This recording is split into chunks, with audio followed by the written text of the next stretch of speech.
Hello student, welcome back to my channel. तो यहाँ पर फाइनली प्री बोर्ड परीक्षा आज हम लोग का हो चुका है, जो कि सामान्य हिंदी का पेपर था क्लास 12 का। इसका सेट है C 15,000 सेट का, जो कि काफ़ी राज्यों में पेपर फंसा हुआ है।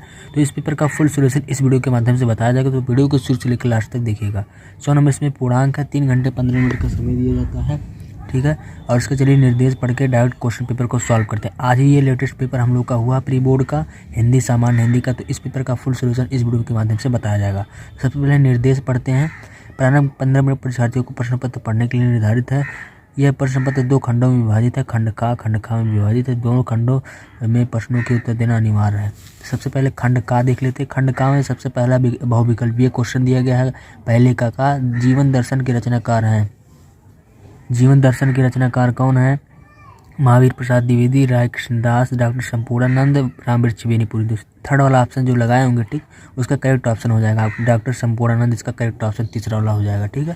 अगला क्वेश्चन देख लेते हैं। अगला क्वेश्चन हमारे यहाँ पर दिया है। खाना नंबर प्रोफेसर सुंदर जी रेड्डी की रचना है। वैचारिक शोध और बोध, भारत मौलिक एकता, विचार और वितर्क, आत्म नेपद। तो यहाँ 4 ऑप्शन, इसमें से जो आपका करेक्ट ऑप्शन हो जाएगा पहला वाला, ठीक है। ग नंबर का क्वेश्चन है। संस्कृत के 4 अध्ययन पुस्तक के लेखक कौन है? रामधारी सिंह दिनकर। पहला वाला ऑप्शन करेक्ट हो जाएगा, ठीक। यहाँ पर अगला क्वेश्चन की ओर बढ़ते हैं। घ नंबर का क्वेश्चन दिया है। किसके गद्य में करुण संवेदना की प्रधानता है? माखनलाल चतुर्वेदी, पांडे, बेचन शर्मा उग्र, और जयशंकर प्रसाद महादेवी वर्मा, ठीक है। तो इसमें से जो आपका करेक्ट ऑप्शन हो जाएगा स्टूडेंट, यहाँ पर ये क्वेश्चन दिया गया, इसका जो करेक्ट ऑप्शन हो जाएगा यहाँ पर आपका जो सेकंड नंबर है आपको करेक्ट ऑप्शन हो जाएगा। फिर यहाँ पर अगला क्वेश्चन देखते हैं। अगला क्वेश्चन यहाँ पर अशोक के फूल निबंध है। अशोक के फूल कौन सा निबंध है? मनोवैज्ञानिक है, बुद्ध प्रधान है, ललित है, ऐतिहासिक है। तो ललित आपका तीसरा ऑप्शन करेक्ट हो जाएगा। यहाँ पर दूसरे नंबर का क्वेश्चन देखते हैं। नीचे दिए गए विकल्पों में से सही विकल्प का चयन कीजिए। छायावाद स्थूल के प्रति सूक्ष्म का विद्रोह कथन है। डॉक्टर हजारी प्रसाद द्विवेदी का, गुलाब राय का, डॉक्टर धीरेन्द्र वर्मा जी का, डॉक्टर नागेंद्र वर्मा जी का। तो चौथा वाला ऑप्शन आपका करेक्ट हो जाएगा, ठीक है। अगले क्वेश्चन की तरफ बढ़ते हैं, ठीक है ना, ज़्यादा टाइम वेस्ट की नहीं करते हैं। ख नंबर क्वेश्चन है स्टूडेंट, यहाँ पर ये क्वेश्चन दिया गया था अगला वाला, ठीक है। अगला क्वेश्चन दिया गया यहाँ पर कि श्रृंगार लहरी किसकी रचना है? तो सूरदास जी का रचना है। पहला वाला ऑप्शन करेक्ट हो जाएगा। अगला ग नंबर क्वेश्चन है। कामायनी में श्रद्धा सर्ग किस सर्ग के बाद आता है?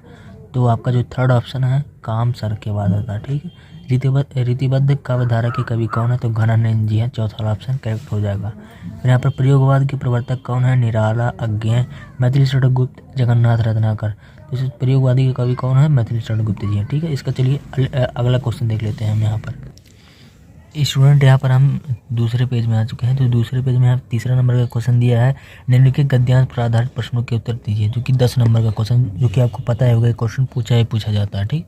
तो यहाँ पर ये कभी कभी अन्य संस्कृतियों के प्रभाव और अन्य जातियों के संसर्ग में भाषा में नए शब्दों का प्रवेश किया जाता है, और इन शब्दों के जो है पर्यायवाची, मतलब ये ज़्यादा, मतलब जो नीचे अंडरलाइन किया इसका व्याख्या करना है और किस चैप्टर से लिया गया है वो बताना है। अथवा अगर 2 क्वेश्चन दिए जाए, दोनों में से केवल एक को हल करना होता है, ठीक।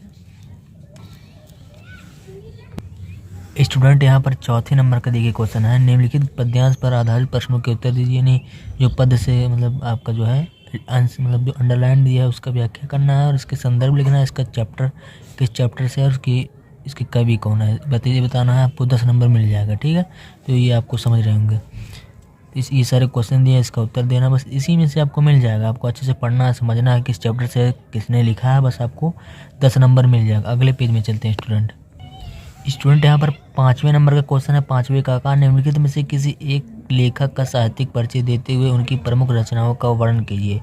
शब्द सीमा 80 शब्दों में लिखना है, जो कि 5 नंबर का क्वेश्चन है। काफ़ी आसान है। 3 नंबर जीवन परिचय के, साहित्यिक परिचय के मिलते हैं, 2 नंबर कृतियों के मिलते हैं, रचनाओं के, ठीक है। तो इसको लिखना है आपको आसानी से। पहला ऑप्शन दिया हजारी प्रसाद द्विवेदी, ठीक है। दूसरा है APJ अब्दुल कलाम, तीसरा डॉक्टर वासुदेव शरण अग्रवाल। काफ़ी इंपॉर्टेंट और आसान ये जीवन परिचय, साहित्यिक परिचय, इसको लिख सकते हैं आप, ठीक है। तो ख नंबर का क्वेश्चन है। निम्नलिखित में से किसी एक कवि का जीवन परिचय देते हुए उनकी भाषा शैली का अपनी भाषा शैली में उसका व्यक्त कीजिए।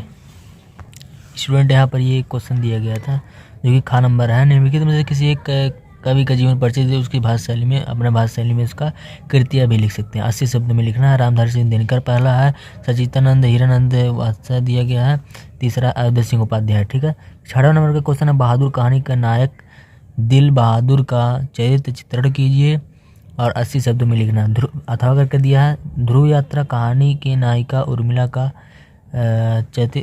चरित्रकरण कीजिए। ठीक है, मतलब बहादुर एक नेपाल का लड़का था, उसके बारे में आपको वर्णन करना है। ठीक है, तो अथवा करके करना है, दोनों में से एक को हल करना है। 7वें नंबर का क्वेश्चन है स्वपठित खंडकाव्य के नायक का चरित्र चित्रण लिखिए, शब्द सीमा 80 शब्दों में लिखना है। अथवा स्वपठित खंडकाव्य के द्वितीय सर्ग का सारांश लिखिए। द्वितीय मतलब जो आपका आश्रम वाला दिया है, दूसरे सर्ग में श्रवण कुमार में बात कर रहा हूँ, उसी शब्द में आपको लिखना है। ठीक है, फिर यहाँ पर अगला क्वेश्चन देख लेते हैं। खंड खा में आ चुका है, तो खंड खा का पहला क्वेश्चन 8वें नंबर का है। दिए गए संस्कृत खंडों में से किसी एक का संदर्भ सहित अनुवाद कीजिए, जो कि 7 नंबर का क्वेश्चन है, काफ़ी इंपॉर्टेंट है। ठीक है, लिखा तात कदजिद द्वारपाल अत्यगत महाराजम भोजम प्रवाह। ठीक है, इस प्रकार से क्वेश्चन है। देव कॉपी नाव शेषो विद्वानम हरि वातते इति राजा प्रवेश इति प्राय तद प्रविष्ट सा कवि। ठीक है, तो इसको हम अच्छे तरीके से देख लेते हैं स्टूडेंट। तो इस प्रकार से क्वेश्चन दिया गया है संस्कृत का, जिसको आप हल कर सकते हैं आसानी से। तो यहाँ पर अगले क्वेश्चन की तरफ बढ़ लेते हैं। यहाँ पर ये श्लोक से दिया गया है आपका पद्यांश, ये गद्य है, ये पद्य है, गद्य पद्य से दिया, इसको आप आसानी से कर सकते हैं। फिर यहाँ पर अगला क्वेश्चन 9वें नंबर का है, देखते हैं। निम्नलिखित मुहावरों का लोकांतियों में से किसी एक का अर्थ वाक्य प्रयोग करके लिखिए। पहला हवा से बातें करना, हवा से बातें करना। ठीक है, तो इसको हवा से बातें करना। दूसरा है बिगड़ा उड़ाना, आम गुठलियों के दाम और रोंगटे खड़े हो जाना। इसका आपको मुहावरा बताना, मुहावरा बहुत आसान है, जो कि 2 नंबर का मिल जाएगा आपको, काफ़ी आसान। ठीक है, फिर एक नया क्वेश्चन ऐड हुआ है गद्यांश और पद्यांश में से। ठीक है, दोनों में से केवल गद्य या पद्य में से दोनों से एक सेलेक्ट करना है। उसका आपको जैसे अनसीन पैसेज होता है उसी प्रकार से भी क्वेश्चन दिया, 5 नंबर का दिया जाता है, तो काफ़ी इंपॉर्टेंट है, इसको भी हल कर सकते हैं। तो चलिए अगले क्वेश्चन की बढ़ते हैं स्टूडेंट।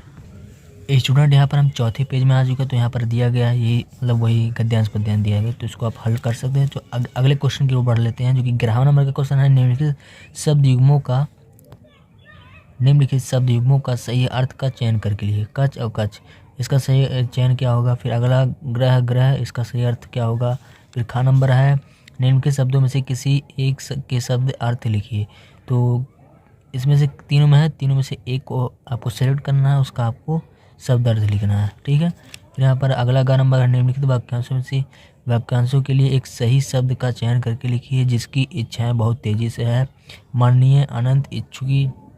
और यहाँ पर अगला महत्वाकांक्षा, जो कम बात करता हो, मितभाषी, मशाल, कटुभाषी, आभासी। ठीक, इस प्रकार से अगला नंबर का क्वेश्चन है यहाँ पर दिया गया स्टूडेंट, देखिएगा। घा नंबर निम्नलिखित में से किन्हीं 2 वाक्यों को शुद्ध करके लिखिए। 2 वाक्य को आपको सेलेक्ट करना है, उसको आपको सही शुद्ध करके लिखना है। डाकू ने चौकी लूटी, तो इसको आपको शुद्ध करके लिखना है, काफ़ी आसान है। तो आपको नेक्स्ट क्वेश्चन देखते हैं। 12वें नंबर का श्रृंगार रस अथवा हास्य रस का अस्थायी भाव के साथ उदाहरण अथवा परिभाषा लिखिए। ठीक है, खा नंबर है दृष्टांत अथवा उत्प्रेक्षालंकार का लक्षण उदाहरण लिखिए। ग नंबर है हरिगति की और रोला छंद का मात्रा लक्षण लिखिए। ठीक, 2 नंबर 6 नंबर इसमें आपको मिलेंगे, काफ़ी इंपॉर्टेंट ये क्वेश्चन है। 13 नंबर का क्वेश्चन है किसी शासकीय कार्यालय में लिपिक पद हेतु नियुक्ति के लिए आवेदन पत्र लिखिए। फिर अथवा करके दिया है माध्यमिक शिक्षा उपनिदेशक के कार्यालय में टंककर्ता लिपिक के रिक्त पद पर नियुक्त आवेदन पत्र लिखिए। ठीक, तो यहाँ पर लास्ट क्वेश्चन दिया गया इस पेपर का। निम्नलिखित विषयों में से किसी एक विषय पर अपनी भाषा शैली में निबंध लिखिए। पहला नई राष्ट्र शिक्षा नीति, शिक्षा या खेलकूद पर महत्व, साहित्य समाज का दर्पण, राष्ट्रीय भाषा हिंदी। तो इसमें से केवल एक को सेलेक्ट करना है और उसको अपने भाषा शैली में प्रस्तावना वगैरह हेडिंग डाल आपको लिख देना है, जो कि निबंध अपनी भाषा शैली में। 9 नंबर का काफ़ी आसान ये क्वेश्चन था, क्वेश्चन पेपर। तो इसको आप हल कर सकते हैं। एक दोस्त के साथ, एक फ्रेंड के साथ इस वीडियो को शेयर करें, ताकि उसका भी मदद हो सके। उसका भी प्री बोर्ड आ रहा होगा, तो उसका भी मदद हो सके। जी C 15,000 का पेपर काफ़ी इंपॉर्टेंट है, जो कि लगातार कई राज्यों में ये पेपर आया हुआ है। तो इसको आप हल कर सकते हैं, पढ़ सकते हैं। इससे आपका बोर्ड एग्जाम भी क्वेश्चन, मतलब सैम्पल पेपर तैयार हो जाएगा। तो मिलते हैं इसी प्रकार के नए वीडियो के साथ। Thank you. जय हिंद, वंदे मातरम।